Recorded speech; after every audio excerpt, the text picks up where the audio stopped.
My name's Mark Walker. So I'm a lecturer at the University of Hull. So I'm going to be chairing the session today. We have three really good speakers here to present to you a little bit about their work in anaerobic membrane bioreactors. We have folks with both academic and industrial expertise, real state-of-the-art expertise in this area. So hopefully that bodes well for learning something for each of us, but also for having some interesting interactions as we go through. But yes, just to preemptively say thank you to the speakers for being generous with their time and their expertise coming here today to talk to us. And we really are grateful for that. So before we start proper, a bit of housekeeping. So as I said, there's three speakers here today. We have Professor Jules van LIer, Dr. Santiago Pacheco Ruiz, and Professor Bruce Jefferson. So our first speaker is Professor Jules van LIer.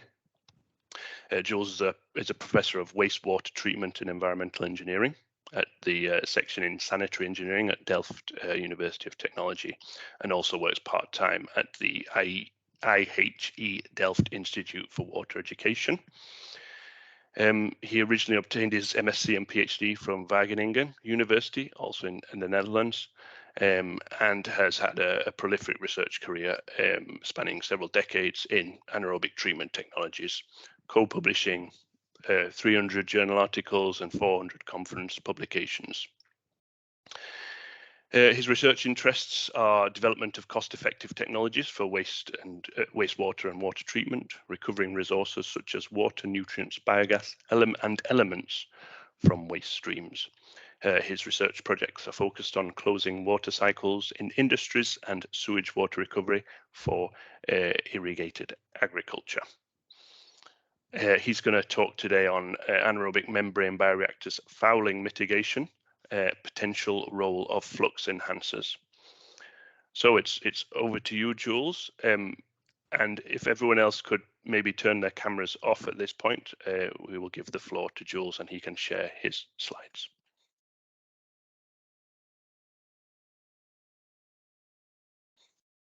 Okay, thank you very much, Mark, for your very kind introduction. And if everything is okay, then it should be visible now by the audience. Yep, that's fine, Jules. You're good to go. Okay, thank you very much. Okay, well, first, organizer, thank you very much for inviting me on this webinar. I have very good connections with the network in the UK, and we had very nice meetings in the past, which were live, but let's proceed a bit digitally, which is also better for our environment. Nonetheless, I hope to resume my visits to UK. The presentation that I would like to have today is one about the anaerobic treatment of black water, and particularly focusing on the potential role of flux enhancers for fouling mitigation. Now, this work was mainly part of a joint research project in which the PhD student Magella Odriozola, let me see, has printed here. She defended her thesis successfully in April this year. Now, as I mentioned, it was part of a joint research project in the so-called BEST-F, paid by the European Community, in which also the Spanish Aqualia group was involved, as well as the University of Southampton with Charles there, and I think that also thing is here. So, and the pilot plant that was focused on of a research that was located at a sewage treatment plant in which a submerged anaerobic membrane bioreactor was mounted. Okay, there's not too much introduction why this was all oriented about anaerobic AnMBRs. They would like to come up with decentralized approaches to reclaim water, and particularly also for agricultural production. Now, the reason to go for anaerobic AnMBR is the biogas production and the low sludge production, and of course complete solids and extensive pathogen removal, not all, but extensive pathogen removal that can be expected after a UF membrane treatment. Now, as mentioned, it was submerged membrane tank in which biogas recirculation was applied for membrane scouring. And this is how it looked like. There was several membrane plates were mounted in this membrane tank. And here you see a small detailed draw of how it looks like. A feed water extraction of permeates, and we have biogas bubbles for scoring the membrane.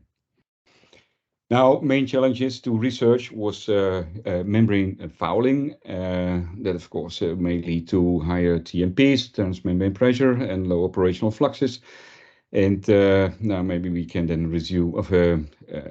diminish the amount of membranes required if we can maintain a high flux. As mentioned, biogas scoring was applied in this membrane tank. And then now what is then determining the membrane flux? That will, of course, be the buildup of a cake layer. If you look to the factors impacting fouling, of course, sludge characteristics is one of the main important characteristics that determine membrane fouling. And sludge characteristics are dependent on bioreactor operation as well as substrate type. Now, also membrane operation, application of shear forces and whatsoever, also that determines or co-determines the sludge characteristics. And obviously also membrane properties, what type of membranes we have. Although in our research so far, membrane properties themselves are way less important than the sludge characteristics, since the main resistance that is being built up during membrane filtration is caused by the cake layer and not so much by the membrane itself.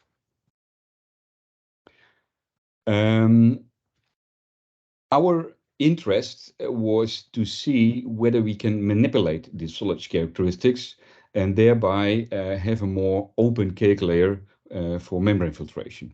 And the objective of this research was to apply flux enhancers that can be adsorbents, flocculants, coagulants, and whatsoever that bind sludge particles or colloidal particles, and in that sense make bigger particle sizes and thus a more open structure of the accumulating cake layer. Now, how does it work? Well, we know that sludge is mainly negatively charged, all kind of organic biomass, colloidal particles, and stable suspension. If you then add, for instance, cationic polymers, there's a binding of these particles, and we make bigger particles. And this binding can be done by a patch mechanism, as illustrated here, or the bridging mechanisms. And there might be a danger, of course, adding these type of flux enhancers. If you add too much, then of course it may also lead to dissolution again. So there's a redispersation of colloidal particles when you add too much of these colloidals. So just adding them by luck, that is not the approach that we would like to follow. But the idea was to develop a kind of a control mechanism that tells us when we should dose flux enhancers and to what extent. And for that, we need to measure things. We need to have a measuring device, a monitor, online monitoring tools that feeds the control mechanism, and the control mechanism can then act. That is the entire idea that we would have developed here. Now, one thing, of course, is measuring the transmembrane pressure, which is continuously measured, of course, and an increase in the TMP immediately tells you, hey, there might be an increased fouling rate, although we do not know why this TMP is increasing. For instance, working with submerged membrane bioreactors, also in AnMBRs in the Netherlands, sometimes the TMP is increased not by fouling, but by clogging. Clogging of sludge particles between the membrane plates, also leading to a higher TMP, but it had nothing to do with the filterability. With the fouling itself of the membranes, but more with clogging as mentioned. So in addition to TMP measurements, we need another online control, an online measuring tool. And we choose to have a sludge filterability device. And before we had in Delft, we had good experiences with a filterability measurement. Coupled to a decision support tool for having a change in the operational strategy. Now, that device we call a filterability assessment tool. I will briefly explain after this slide how that does look like, but it gives you a measure of an increase of filterability, an increase of resistance. So, don't have anything else inside? No, Can I close it? Yes. sorry, there is some noise. Yeah. Okay. Also, Thank- Can you mute yourself, please? it was far away from the conclusion. Hello? Okay, sorry. Now this filterability device, it is a small picture here. I will show a larger picture later on. It measures, in fact, the increase in resistance during filtration. So it has everything to do with the sludge characteristics, the morphological the physical and morphological characteristics of the sludge. Now, and this gives a number, and that number should then also feed the control tool to have a decision whether or not and to what extent flux enhancers should be dosed. Okay, now talking about flux enhancers, our first step was to check what type of flux enhancers do we have. Well, if you browse the literature, you see a lot. You have adsorbents, you have coagulants, metal salts, absorbents like powder-activated carbon. You have flocculants, cationic polymers are mostly applied, and there are many, many different types of cationic polymers. And what you can see in literature, both for aerobic and anaerobic sludge, there's a huge range in dosage requirements. So there's a high variability, and it's absolutely not clear why. So certainly it will be in relation to the type of sludge that is being filtered, and maybe the process conditions. But therefore, we could not base ourselves on literature. There was too much variability, and we did some tests ourselves. And we used for that this standardized methodology, which is called the anaerobic Delft filtration characterization method. And it stems from a previous work, which is cited here. At the below part, you see a paper of 2014, where this device was used for aerobic AnMBR systems. And it was then called the Delft filtration characterization method, developed by my colleague, Professor de Graaf, and myself was included as well. Now, that was linked to full-scale AnMBRs, and measured, in fact, the filterability of the AnMBR sludge, and give a prediction about the filtration resistance and therefore TMP increasing rate. Now, this tool that was changed to an anaerobic condition, so everything was set up for anaerobic reactor setup. And therefore we call it the anaerobic device, anaerobic Delft filtration characterization method. And the idea is, there's a UF membrane as seen in the picture, and you filter 20 liters of permeate. You extract 20 liters of permeate, you attain a flux of 60 LMH, and you have a cross-flow velocity of 1.5 meter per second across the membrane surface. And then you have an output, and that is increase in resistance. And that's why we call it the delta R20. And the 20 refers to the 20 liter of permeate production.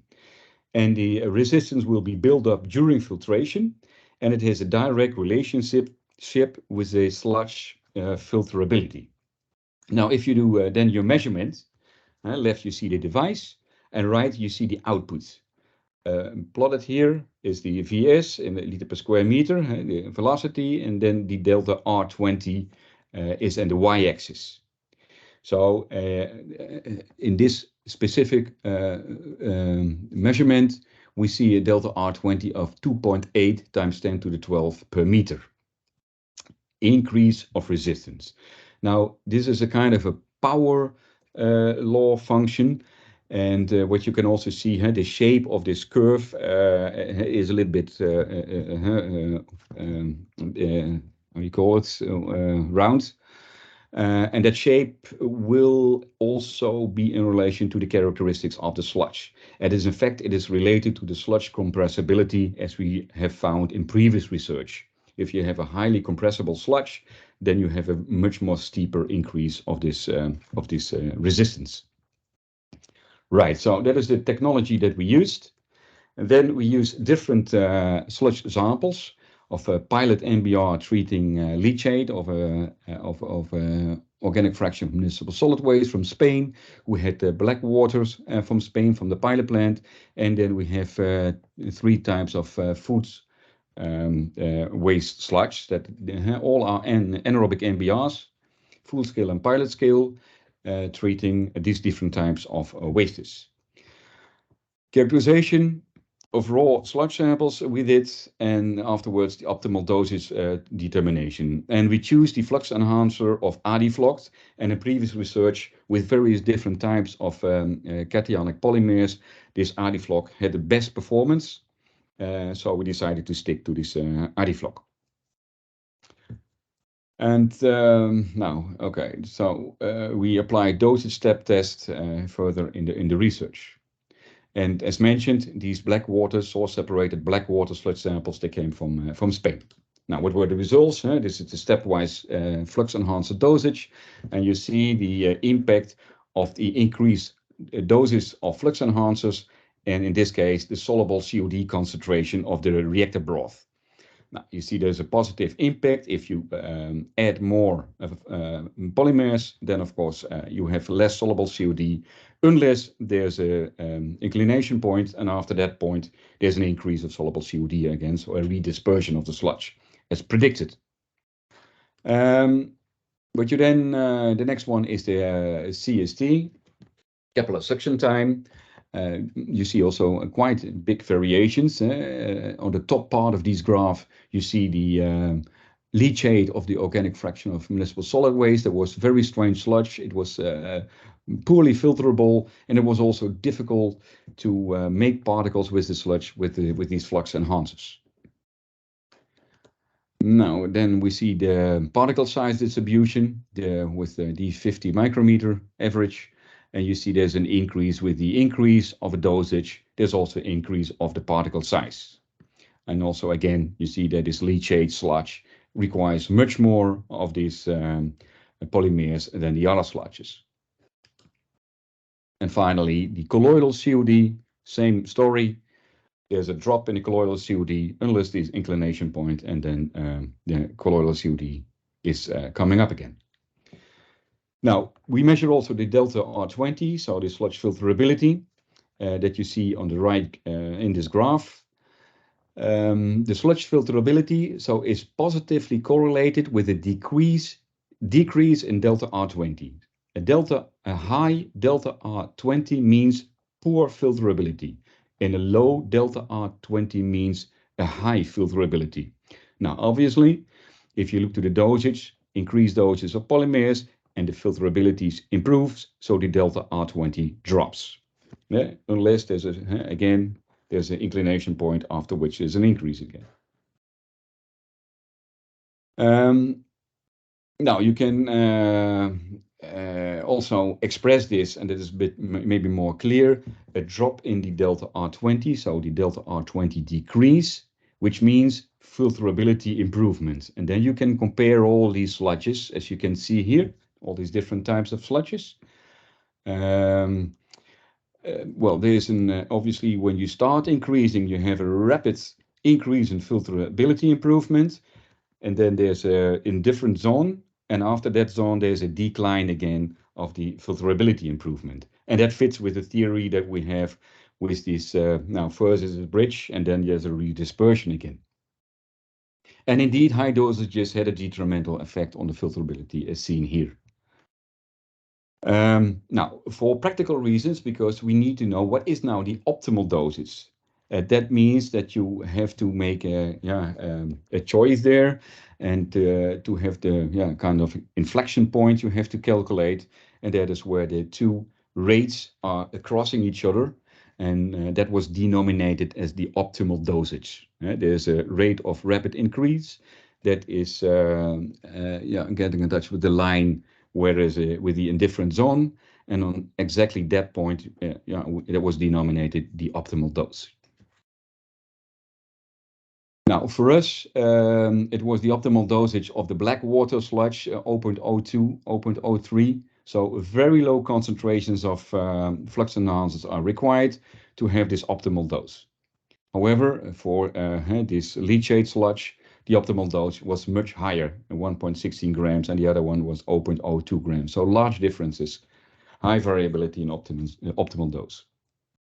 Now, we were, of course, interested to know what is now exactly correlated between the sludge characteristics and the optimal dose. So what are the determining sludge characteristics that are determining the optimal dose of the flux enhancers? Now, we divided the COD in three fractions. Bigger than 1 micrometer, the colloidal fraction between 1 and 0.45, and the soluble fraction between below 0.45. At the right, you see all the sludge characteristics and the candle correlation coefficient with the optimal dose. Now, the soluble compounds are is listed here, and all these compounds they show the relation with the delta R20, the particle size, the capillary suction time, etc. Now, looking for those characteristics with the highest reliability, so to look for the significant correlations, and we could identify 4 characteristics: the sludge filterability, the capillary suction time, the presence of colloidal COD, and the soluble microbial products, and particularly the polysaccharides. And based on the research and the results that we had, we thought that particularly the colloidal COD and the soluble microbial products that caused they were particularly related to the dosage of the flux enhancer, the KD451, the AldiFlux. So apparently, this cationic polymer binds colloidal COD and binds the SMP and prevents that these very small particles fill up the biofilm and make it dense cake layer. Now, we did some regression models, although we had too little different types of sludge to make this a very reliable correlations. But based on the sludges we had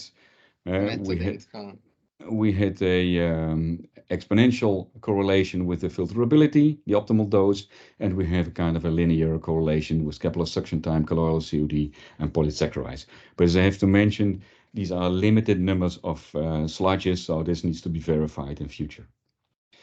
Now let's go for the application and finalize the presentation. So this is what we then put into the line with the anaerobic AnMBR, a control system that is fed with the filterability measurements. And from the control system, there will be a signal going to flux enhancers in order to improve the sludge characteristics. The pilot AnMBR, or as I mentioned, was mounted in Galicia in Spain. It was a business center for 200 people, and it was treating source separated black water. And tanks were mounted in a small building, and that means that in winter period it didn't went to very low temperatures. So temperature was more or less relatively stable, although it went down to 15 degrees. Now, the reactor was operated and it was stabilized for a while. That was a challenge in this pilot plant, I can tell you. But we managed to stabilize the plant, and then in a certain moment we decided to have the AldiFlux added, and we measured all parameters before and after addition of these flux enhancers. So in the next slide, some quick results. Now first you start with the colloidal COD. At time 20, the polymer addition was added. So there was polymer addition, AldiFlux was added. And what you see with the colloidal COD, there was a sharp drop when these polymers were added. In the meantime, the particle size increased, as you see in the second graph, and there was no impact on a solids concentration, that remained the same. The filter delta R20 was also measured during this period, and you see that coinciding with the addition of polymers, there was a sharp drop in the delta R20. That means that the filterability improved a lot after the flux enhancers were dosed. So the filterability improvement possibly correlated with colloidal COD reduction and the increase in particle size. Effects on the AnMBR, on the operation performance. Polymer addition again, day 20, that resulted in a drop in the transmembrane pressure and an increase in the flux. Now, this can be combined, and we see the resistance buildup. The resistance was high before the polymers were added, and after the polymers were added, resistance dropped to low levels. And then from these graphs, you can make the TMP increasing rate or the fouling rate, and the fouling rate dropped as a result of the addition. So main results, as mentioned, the fouling rate was significantly improved, and it was highly correlated with the filterability. But we also saw that this delta R20 that was indeed is a promising input variable to control the polymer addition, and we observed that a single addition of the polymers that resulted in a period of 50 days of improved filtration. Now, that was then the result of that pilot. We could put a pilot, we could complement it then with this control tool, although not yet a control tool, but this device to measure it online in situ, the filterability of the sludge. And we could use that, the data coming out of the TMP and the filterability assessment to feed a control tool. Now, first, when you start feeding polymers, you must be sure that these are not inhibitory. So there was some research done in a different concentration of the polymers to see what is the impact on the biological activity. And we observed that the methanogenic sludge was susceptible for increase of these polymers. But we have to realize the optimal dose that we found was 0.02 gram per liter. And in that range, there was no real drastic reduction in activity. So in our case, when we do not trespass the 0.02 gram per liter, we should not expect any inhibition at all. So that was also taken for account, no inhibition at the applied concentration. The installation was installed, and now the next step is to indeed design a tool. There should be a control device which is using a type of a model, and the model is fed with online measuring data. And the online measuring data that we supply is the TMP increasing rate based on transmembrane pressure measurements, as well as the sludge filterability as measured in the DFCM, giving delta R20 a signal. And well, unfortunately, we could not verify it, but an integrated model was being prepared and also published by Magella. This integrated model, now we have different parameters that were measured and was part of the model input. That was feeding a biochemical flocculation model. We have some linked variables like colloidal matter, particulate material, mean particle diameter, which are also dependent on the concentration of cationic polymers. Now, this was then all feeding an anaerobic AnMBR filtration model with the specific input parameters for the AnMBR, and the other input parameters are coming from the filtration characterization method, the delta R20, and that is feeding the filtration model. Now, with these two, a tool could be designed, although it was not part of the project anymore to actually make a physical control tool, although we have the mathematical equation being developed, and that was all published. Then we come to an end. So this control AnMBR with flux enhancer dosing, the action of the flux enhancer dosing, the decisive control when and so. So this was mathematically approached, but we could not verify it anymore inside the project in Spain. Conclusions of Magella. The flux enhancers were effective in improving sludge filterability. The optimal ADI-FLOC dosage was sludge dependent, as we saw. For our sludge, it was only 0.02 gram per liter, so very minimal. The optimal dosage was correlated to concentration of colloidal organic matter and soluble polysaccharides. An empirical model showed relation with the CST, the colloidal COD, the SMP polysaccharides, and the delta R20, the filterability. High FA, flux enhancer concentration, had detrimental effects on sludge filterability, but also on sludge SMA, so you have to keep them to a low level. Membrane fouling was highly correlated with sludge filterability, and the delta R20 was regarded by us as a proper input variable to control polymer addition. And the RD flux dosage showed positive effects on sludge filterability and TMP during a period of 50 days. That were the conclusions, and if you are interested, acknowledgement to the Best F Foundation, Aqualia and Ania, that had the financial support. And if you are interested in further reading, all this work is now published, all recently published, so just browse the literature and get hold on this mathematical model that was developed. So far, so good. Thank you all for your attention.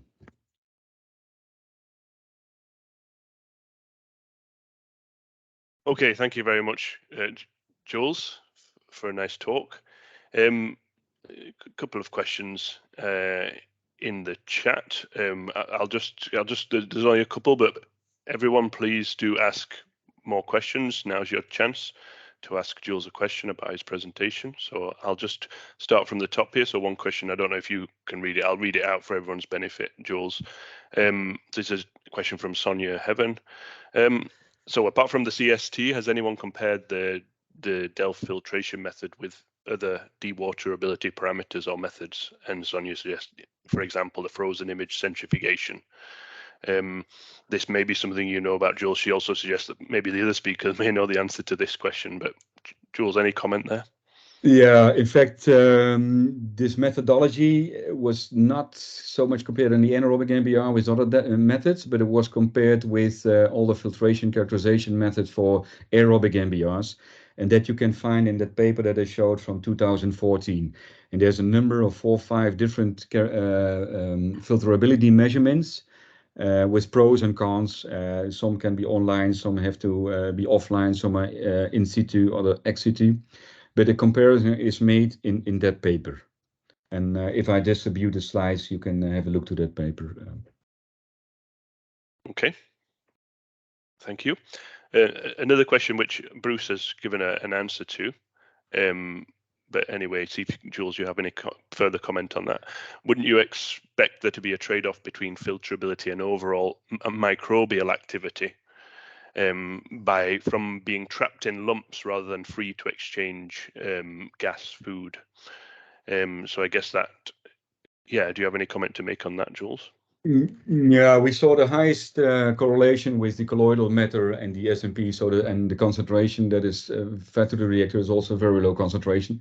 So I'm quite sure if you add too much, then you will find a compromise somewhere. But if you keep it on a modest level as we did, there's no trade-off, and you have to realize that generally the specific methanogenic activity in such a reactor is higher, and most often hydrolysis is the really determining step. Particularly with fecal matter, and when more solids are there, then hydrolysis will determine the reaction rate and not methanogenic conversion steps. So in that sense, I don't think there will be a trade-off in conversion capacity. Okay, thank you. I was just about to ask a question myself, but we just had a question in there from Tom. So I'll just there are 3 questions here. Let's see what we can do. So just a clarification, what type of membranes are you using? And then what's the implication of the added flocculant for the end use opportunities for the residual sludge? So that's one.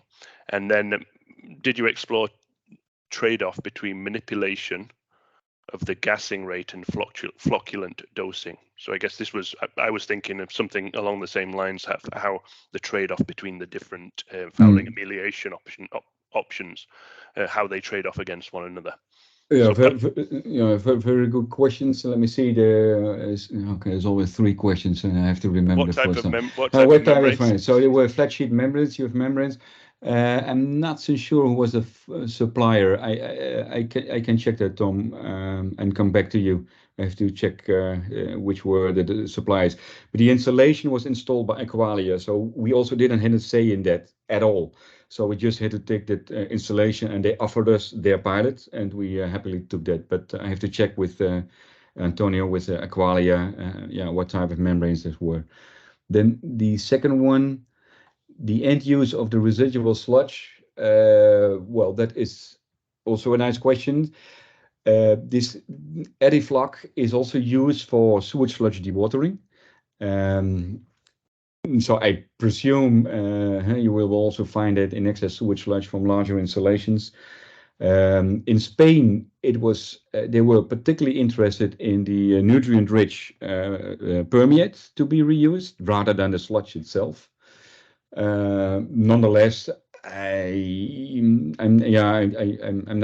can't answer that question. So we did not do any study there if there's a negative impact on reuse potentials. Then explore the trade between manipulation of gassing rate and flocculant. Now, also that's a good one. That was indeed our desire as well. We didn't came to that point during the project. It took us 1 year to stabilize the reactor. It was a pilot plant. It was not very well supervised. Were little personnel there, so the installation suffered from technical malfunctioning for a while. So after 1 year, we have everything up and running, and then we had little time left in the project. And then we found out that we could not monitor the gas that was being supplied. So we only had power output of the entire plant. And we tried to make a relation between power consumption and gas shearing rate. But only when the gas blowers we were sure they were determining the power consumption, this was a valid there was a valid parameter. But there was no money from Aqualia's side to make a clear gas blowing intensity. So we could not make that relation, unfortunately. But I'm sure there will be a relation there, because in the DFC we have a cross flow velocity of 1 meter per second, and in a submerged membrane tank you are way far from those velocities, so you are completely dependent on this gas shearing. And that was also shown by the group of Valencia.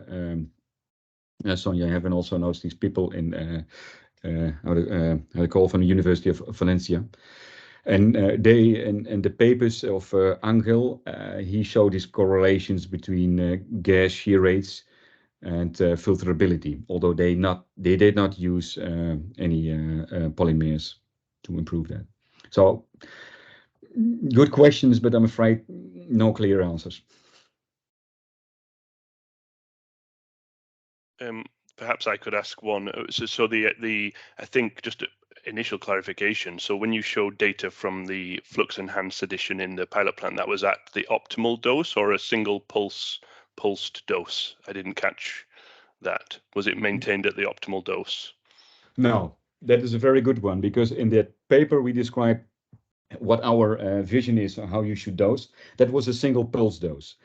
But when we did the modeling and we have this integrated model installed, we could calibrate the model with the data that we have, and you could in part of the data, and the other part of the data, it was for validation. But the data set was not big enough, so in fact we need to go to another plant for validation, and that is what we could not do.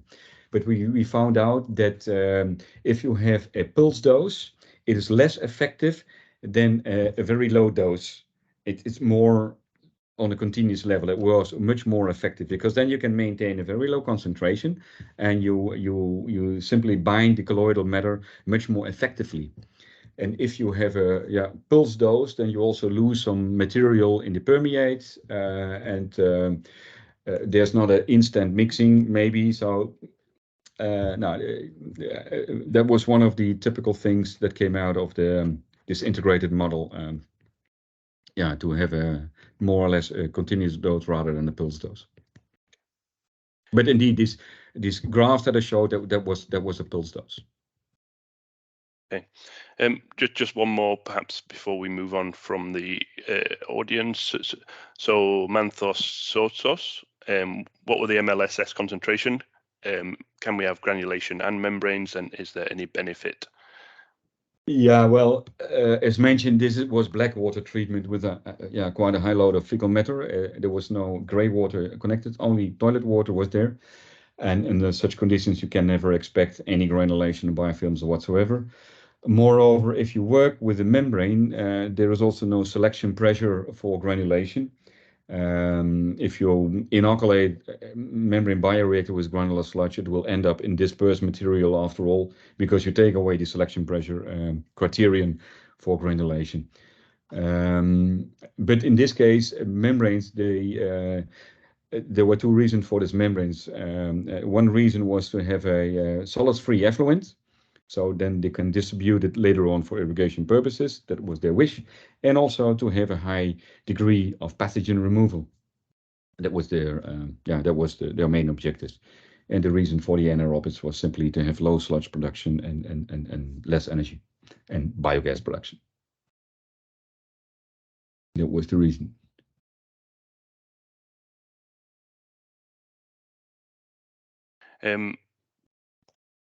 Okay, so moving on to our last speaker, we have Professor Bruce Jefferson. Okay, so Bruce is a chemical engineer. He did his BEng and PhD at Loughborough University, and then joined the Water Sciences department at Cranfield University in '97. He was then appointed to the post of Senior Research Fellow in 2003 and Senior Lecturer in 2006.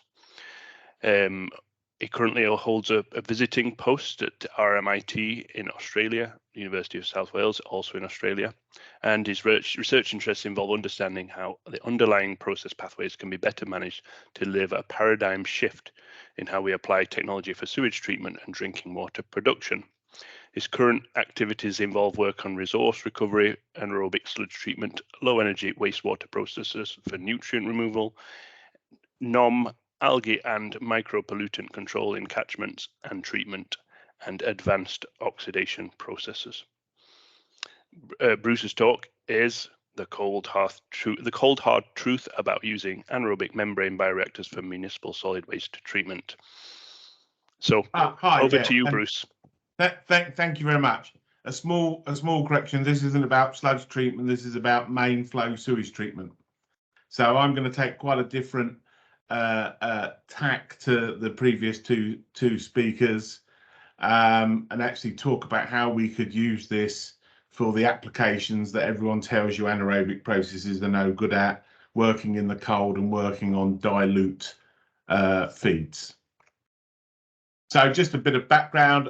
First, I really should acknowledge the two people I've probably worked most closely with this on, Anna Suarez and Ewan McAdam.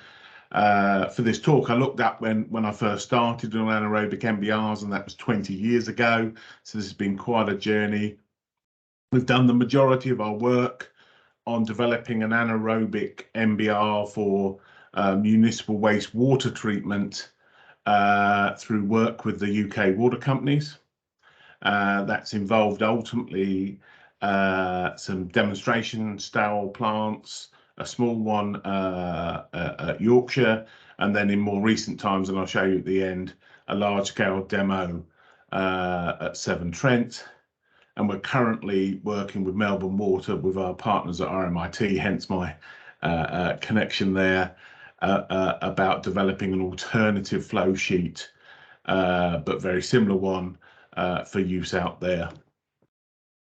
So what I wanted to take you through is where we see the opportunities and what are some of the challenges we've encountered and what we've done about them in delivering anaerobic MBRs in this space. So first, I think we just take a step back about MBRs in general. So here's our grandiose vision of a resource factory from sewage. The wastewater is viewed as a resource, not a pollutant. And then we put it through our sewage works. We generate reuse water, and then hopefully we are either net energy neutral without the need for sludge import, and we can generate nutrients and other products from it.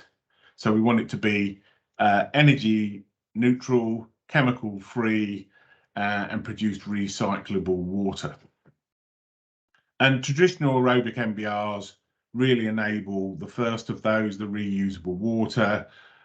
These days, they're pretty common and probably the preferred flow sheet for indirect or even direct potable reuse, coupled to an RO membrane. And there's a lot of very good synergy between MBR and RO that gives it advantage over even just putting a standard sewage works and then putting a UF and then putting an RO. So I think that's seen quite a lot in the reuse field. But if we then try and broaden out, if we go to anaerobic MBRs, we get our reuse water still, but now we can hit the targets around energy and chemicals as well. So they're a very exciting opportunity to transform how we process sewage without any risks to the environment and actually generating more positive outcomes. So why are we so excited about anaerobic MBRs? We think they tackle a number of key challenges. The net zero one, they provide a route for circular economy, they require a route for water recycling, and they generate this alternative path around not needing grid electricity to treat the sewage. And maybe if we start recovering the ammonia and using it as an energy source, even through the sewage coming down the pipe, sewage works could become genuinely energy positive in their own right. And of course, we've got to see how they fit into other types of drivers for us, infrastructure, environment, and society. But I'm going to mainly focus on the big four. So why might this become important to us? So here's a picture from the South East Rivers Trust about the projected water deficit in the southeast of England. So by 2100, they're going to be the equivalent of 6 million people's water missing to meet demand at its current rate, and demand is slightly going up. It's not going down as it should do. And so what we are seeing is a real big interest again in water recycling and indirect potable reuse. And indeed, a large number of the UK water companies are now in the process of starting to put up schemes. So we think in the next sort of 5-10 years, we're going to see genuine quantities of indirect potable reuse. MBRs are a core technology to that. And so if we're going to be potentially putting in MBR, should we be putting in anaerobic MBRs or should we be putting in aerobic MBR? I think the other big one that no one can escape is the net zero and greenhouse gas emissions. Now, maybe a little bit controversial for the EBNet, but I'd argue the best way to get rid of N2O emissions is to not use biology to nitrify, but to capture it, recover it, and use it either as a resource chemical or use it as an additional energy source. And if we look at the UK companies, not Scotland, but the England and Wales companies, by 2030, they're all pledged to get to a net zero carbon emission. And the big challenge around that is going to be dealing with all the N2O emissions from all of our aerobic nitrifying plants. And the anaerobic MBR, like all anaerobic processes, will not touch the ammonia. In fact, will slightly increase ammonia concentrations in the flow. So what are the challenges around anaerobic sewage treatment in the UK? Well, here's our view of it. Here's our anaerobic MBR. Typically, we use a UASB reactor coupled to a membrane, but genuinely integrated together. We use the recycle from the membrane tank to generate the bulk of the upflow velocity. We think you can use either granular or suspended sludge. We see no difference in treatment performance really. There's it's slightly more difficult with flocculant to avoid solids carryover. And actually one of the big differences between this and the previous two talks is our view is you do not put the membrane anywhere near the bulk biomass. If you want to energy balance, you have to keep it away from the bulk solids. Now, in the industrial processes, you've got such a high COD, you're making so much biogas, you can afford the energy cost to run the membrane in those high biomass concentrations. But because we're talking about municipal sewage, we've got to run the membrane under very low energy operation if we're going to get our energy balances. So I think the other couple just to talk about, so we are really interested about whether we should be treating raw sewage or should we be treating settled, or even better than settled, so using advanced primary tech to take all the solids out and send them to an anaerobic digester or some other solids processing technology. So we think this is mainly about treating the colloidal and the dissolved fraction. I think the other big question before I move on is, 35 degrees or ambient. Well, there's no question, I can't heat. If I heat the liquid, I will never recover the energy. The COD is just too low, so you have to run this at ambient. And for us in the UK, that means we may well be getting down to 5 or 6 degrees for a reasonable period of the year, and we're going to be at the top end in the sort of low 20s. So we've got to operate over quite a temperature range, and we've got to be able to compensate for that. So first, what's the issue with these low temperatures? Here's some parallel work we're doing on upgrading septic tanks, actually. So these are passive first order hydrolysis rates of the solids. And what we see is as the temperature drops, the hydrolysis rates drop. So it's the rate determining step in solids processing, and it gets much, much harder as we go to lower temperatures. We can improve it with the right types of mixing, but still the rates are going to be low. And so that means it's going to be very difficult unless we use very, very big UASBs and turn them into effectively anaerobic digesters to treat the solids. So we want to avoid too much solid in the UASB. Otherwise, we're going to be desludging it out of the reactor far too regularly, and it's going to have to go to the sludge processing component anyway. So, and just to clarify that, we're talking about HRTs in these USBs between probably about 6 hours and 12 hours. And so there's just not physically enough room in the reactor chamber to store all these solids while the hydrolysis is progressing. As I said, I don't think we have a problem with whether it's granular or solids. Whilst I agree with Jules's point, of course, around there's no selection pressure and eventually the granules go, because we're treating settled sewage and there's not a lot of solid in there. We find actually we've ran granular anaerobic MBRs for many, many years. The granules get a bit smaller, but actually they reasonably they reach a sort of pseudo steady state. So we haven't seen them completely turning into flocculent yet, but we've run them for like 3 or 4 years. So that's quite good. You can do it with flocculent biomass. I think the big difference here is supply chain. If we're going to start putting these on main sewage treatment lines, you need a lot of granules and it's expensive. So if we can use flocculent biomass, it's much, much cheaper. As I said, as you're going to see, we want to keep the solids off the membrane as much as possible. And the only slight risk with using a fully flocculent bed is a risk of solids carryover is a bit higher than in the granular system, but it's true in both. The big thing, as I said, is we started out with submerged MBRs as we would do with aerobic systems. But we quickly learned that there was no way we could balance the energy with those. So now all of our anaerobic MBRs use membranes on the outside. We still use submerged, and we typically use sort of standard xenon style hollow fiber systems with periodic gas sparging as our show. So we're treating the supernatant from the UASB in the membrane tank to retain all the macromolecules and colloids, put it back through, and then we get our solids free permeate for downstream processing.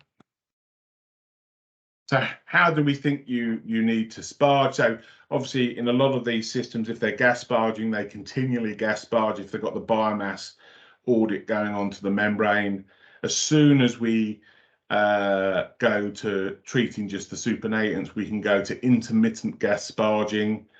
And actually what we would recommend these days is to only gas sparge when you are not permeating. So you're relaxing the membrane and then you sparge for about 10% of the operating cycle. And actually, because you've turned the membrane into you've turned off the permeate flow, you relax all the solids that were accumulating near the membrane, and then a very gentle sparge is sufficient to lift them off the membrane surface. So we think you can probably go to less than a minute sparge. It's just practically a bit hard to do. So just to reinforce this point, here's some comparative data from well, almost 10 years ago now. So this is at a low flux 6 LMH, which is not economically practical, but we've got in the grey there it going into the bioreactor as would be normally done with this 10-second on, 10-second off sparging, which was current aerobic practice at the time. And you see we can run it stably, but at a reasonably high TMP for a bit of time, but not for very long, and then it goes supercritical and it accumulates.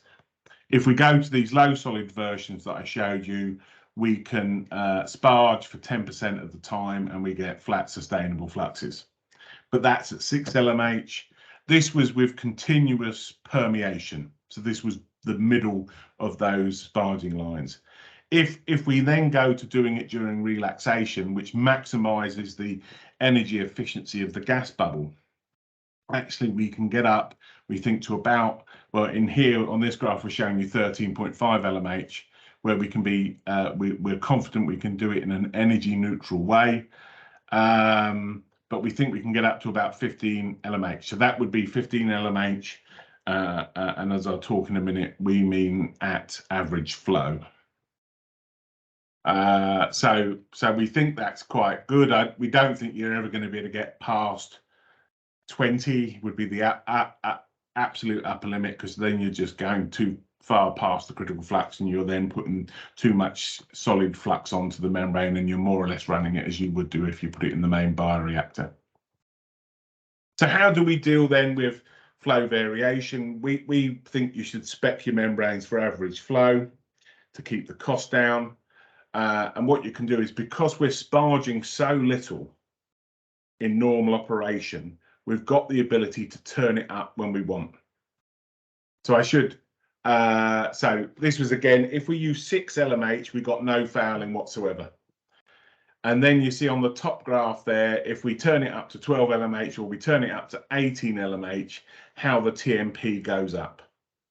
However, if we turn up the sparge just before the flux turns up,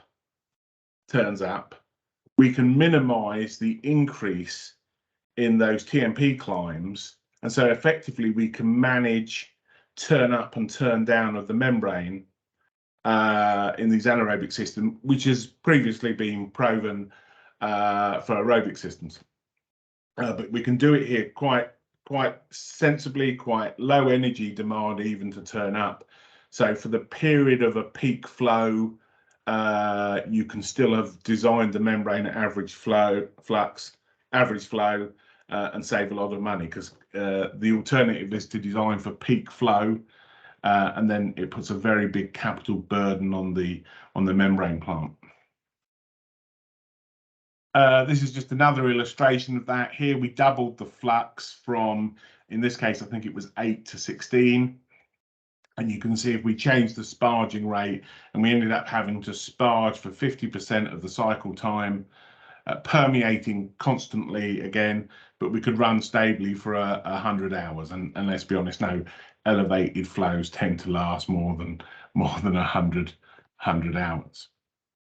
So because we take the solids predominantly away from the membrane and we're just dealing with the residual solids, it allows us to take this much more adaptable, flexible approach to fouling control. We can keep the energy down during normal flow, but we've got this ability to turn up. So we can minimize capital costs, we can minimize operating costs, and we can minimize energy demand, so that we can drive towards this slightly positive or at least neutral overall energy demand for sewage treatment. But inevitably, the membrane's expensive. and we can drop the chemical cost if we could use a physical separator that isn't a membrane. Now, it really depends on application and what you're doing downstream. We've given thought to quite a few different physical processes. We think it's quite challenging. In most cases, membranes will really be the answer, but whether we can find cheaper alternatives.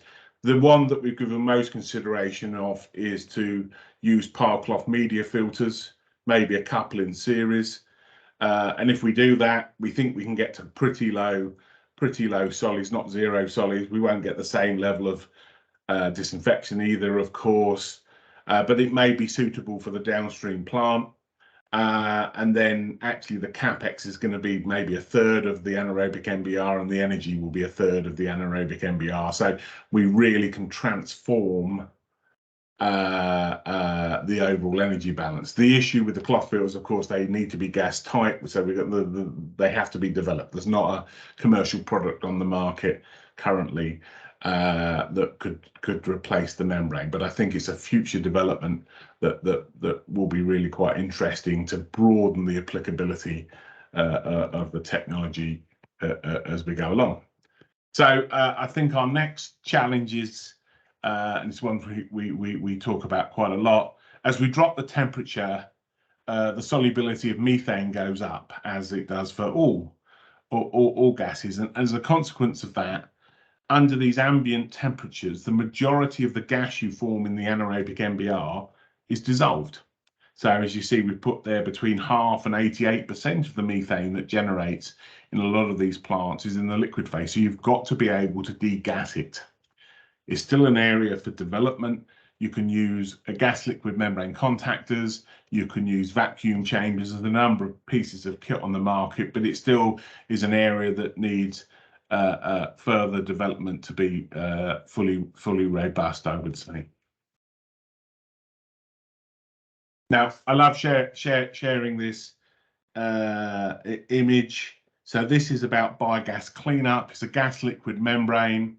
So we're taking the methane, we're cleaning it up to go gas to grid, and we're using ammonia that we've recovered from the sewage. So not using biology, by using non-biological processes, we've recovered the ammonia and used that concentrated ammonia stream to react with the carbon dioxide.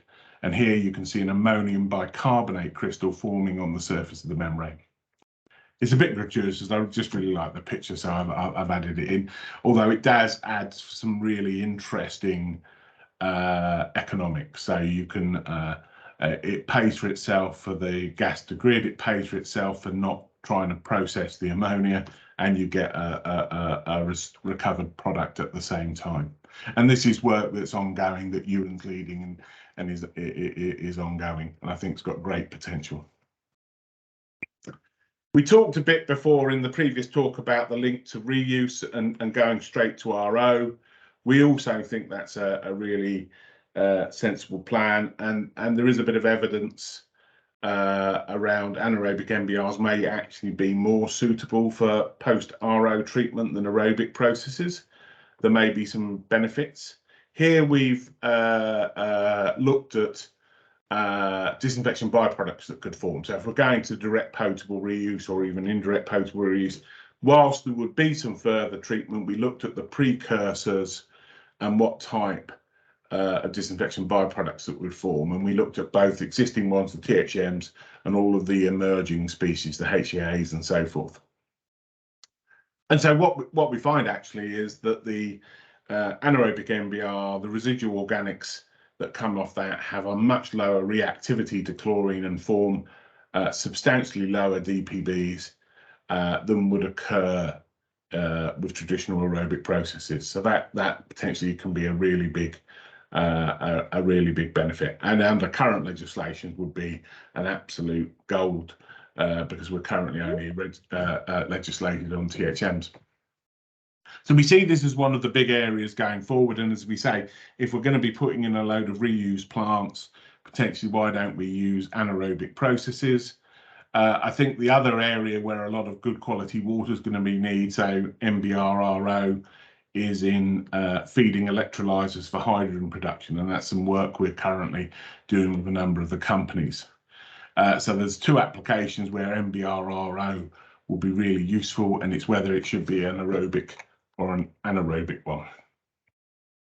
So here's Cranfield's overall flow sheet, the one we've been working on and off over the 20 years, and the one that we've been taking forward quite intensely. Anna's been leading on in more recent time. So we just take as many existing assets as we can, the primary settlers, the screens, the anaerobic digester. You treat solids in anaerobic digesters. You need the residence time, you need the temperature to really drive that hydrolysis reaction to be able to get it to be effective. We treat the settled flow in an anaerobic MBR with methane degas, and then in our case, to polish it in terms of nutrients, we use physical absorption systems, either zeolites or nanoparticle embedded ion exchangers, where we can selectively absorb and recover ammonia and phosphate. And what we do with those then depends on the application. I'd say phosphorus, more or less, it's likely to be fertilizers, unless we can make phosphoric acid. The ammonia, much more versatile, can be used as a fuel, can be used as a precursor chemical for a lot of things. So, and there's much higher concentrations of ammonia than there are phosphoruses in sewage. So we think that might drive some of that thinking going forward around the circular economy. So does it work? Here's a picture from our original pilot trial with Yorkshire Water. So this was based on one of their sites. So we just bought off-the-shelf kit for of a UASB and a membrane plant, connected them together, and then built some ion exchange columns to run that. Our target was a 3 ammonia and a 1 phosphorus in terms of the nutrients, and as low as we could with the organics. So here's the overall summary of the treatment performance we got. So we got to a COD, an average COD of about 18. It was all soluble COD. We got to an average BOD of just under 8, and importantly, we got to a net energy. So in fact, the final effluent from our plant was better than the actual sewage works, the aerobic sewage works that it was based at. Moving forward, and just to finish my talk, this is the current activity, and I know Eleanor is on as part of the audience. She's our PhD student and who's working on this. So Severn Trent have taken forward the ideas that we've been working with them, has built a big, large-scale demonstrator. I think it can treat a maximum flow of about 500 cubic meters a day, something around there. It's in fact the largest anaerobic MBR in the world treating domestic sewage. This is treating settled sewage. So it's got our USB reactor, in this case a different style of hollow fiber membrane, differently configured, and then it goes into the degassing plants. And so just a little bit of data here to see what we're getting, the expected BOD, COD and TSS levels. I think one of the interesting things that's come out about this is sulfates and the risks associated with septicity. And it does cause some added problems if you allow the sewage feeding your anaerobic processes to be very septic. So it's better for them to be fresh, if that is the correct terminology to use. And then very finally, I want to talk about the alternative flow sheet that we've been developing with RMIT for Melbourne Water. So it's the same back end, but in this case, we've gone a bit more challenging. So we've put an advanced primary process in. In this case, we've looked at a chemically assisted DAF plant. So we're going to remove 80–90% of the solids, and we've removed the anaerobic digester and gone immediately to thermal processes, and that's to get rid of the methane. The challenge, this was part of a Melbourne Water Innovation Challenge that in fact we won, and this flow sheet we estimated would reduce greenhouse gas emissions by 90%, would generate a genuine excess of energy, so we were very safe that we wouldn't need to use any and we could reuse the water, and principally they didn't care about phosphorus particularly, so this was mainly ammonia, and we could recover the ammonia. So hopefully I've given you a bit of food for thought about the potential of anaerobic processes. I think it's broader, and we've seen a great breadth of applications in this webinar, slightly different variants to meet the energy balances associated. But I'm hoping in the next sort of 5 to 10 years, we're going to start seeing some proper full-scale plants giving this a go. We really think this does change the game for sewage treatment. Right, well, thank you very much.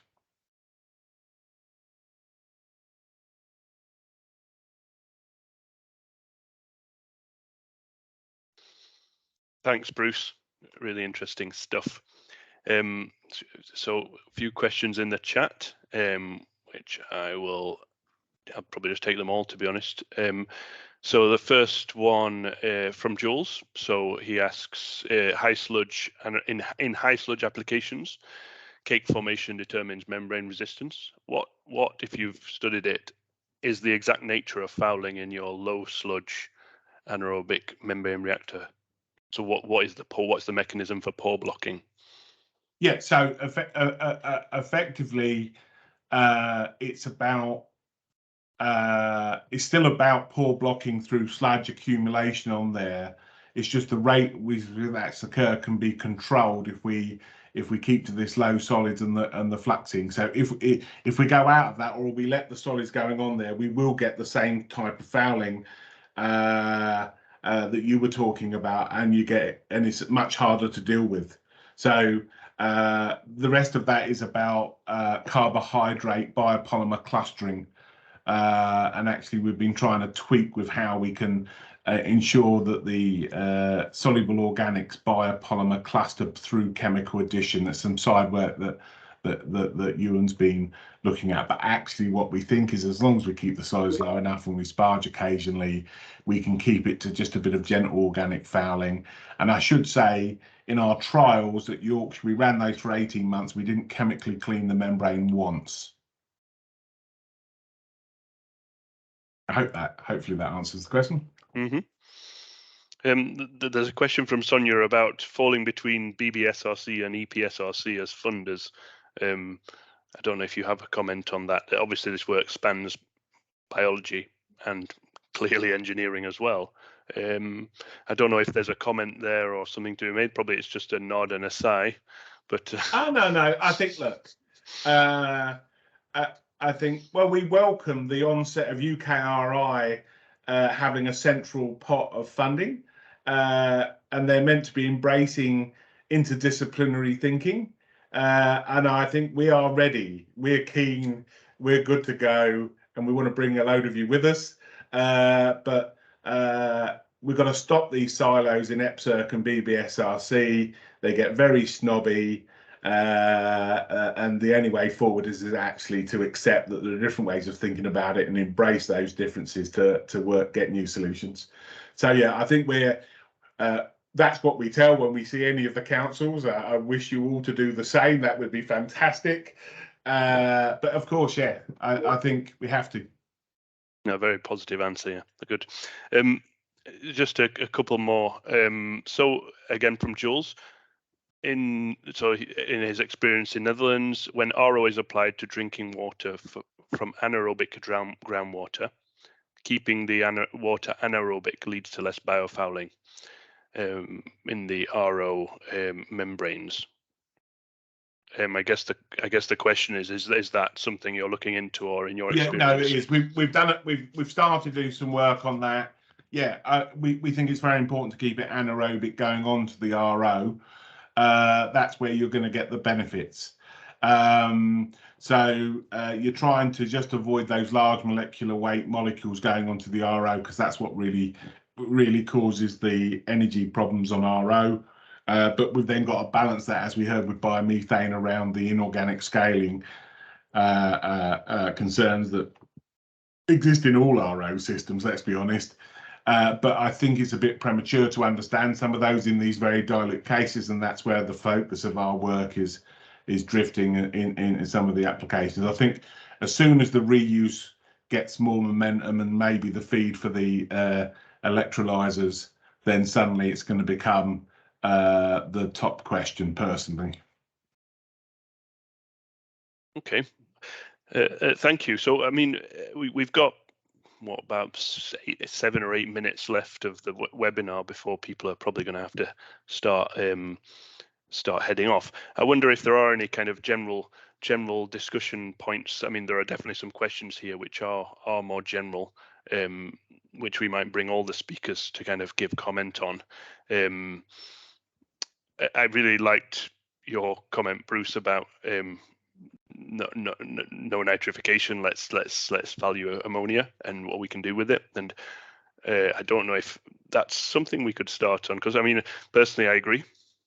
But perhaps we could you elaborate on that first, Bruce, and then we'll see what the other speakers think, and maybe we can start a bit of a discussion on that. So maybe you could elaborate on that point a little bit. Yeah, I mean, and again, I've got to be careful. This is EBNet, so I don't want to be too. I certainly don't want to be rude to Sonia and the team. But I think from a personal perspective, and I must say, not Cranfield, because some of my colleagues will go berserk. I think we get overly obsessed with just using biology all the time, and there's too much effort put into just making it a lower emission biological process, where the simple question is we should be asking is should we nitrify? There are ways of dealing with that.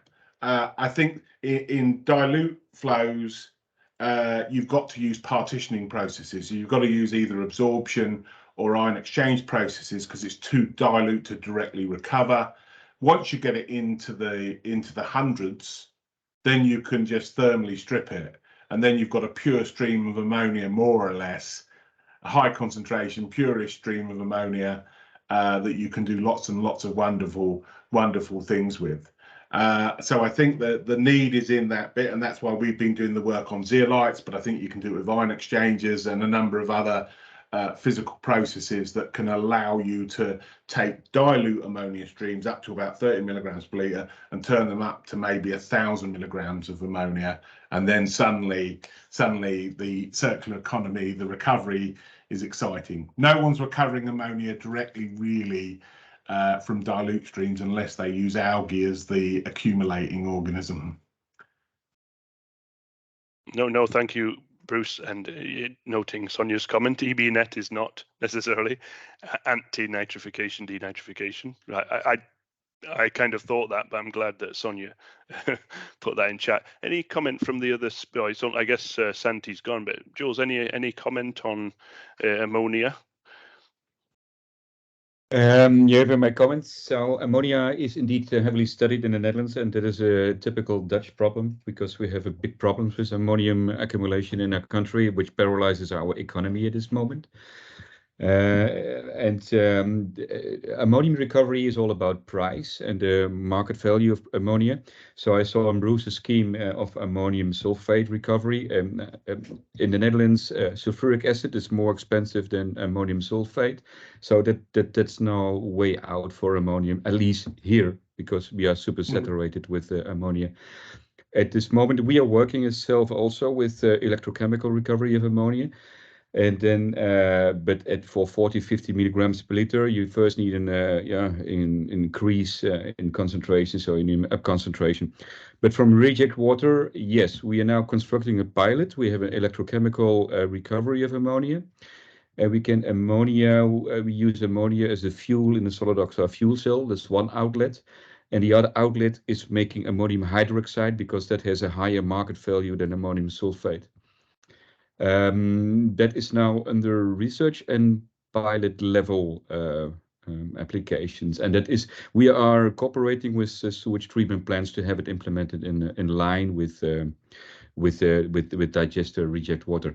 And by the way, we have problems nowadays. We have quite some AnMBRs being built there, so the biology technology, but we have some problems lately with the formation of Legionella in this, and now suddenly the water authorities, they're a little bit hesitant of having this anammox being implemented. So they are now also looking to more physical chemical ways to extract ammonia for recovery.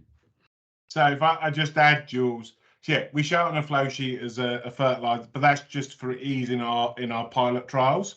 While the development is, I think where we see the most opportunity probably is recovery and use as a fuel, either to directly burn or use with electrochemical cells, then to generate into hydrogen or use it directly. I think that's probably where we see the bulk of it.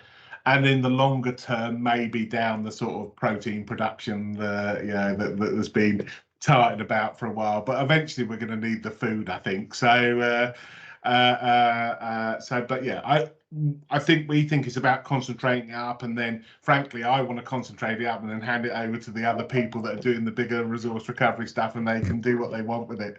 But once we get it to say 500 milligrams per liter as a concentration, then it becomes very interesting to lots of people. Yes, absolutely. And we can use those ion exchangers to get it up to 500. That's what we focused on.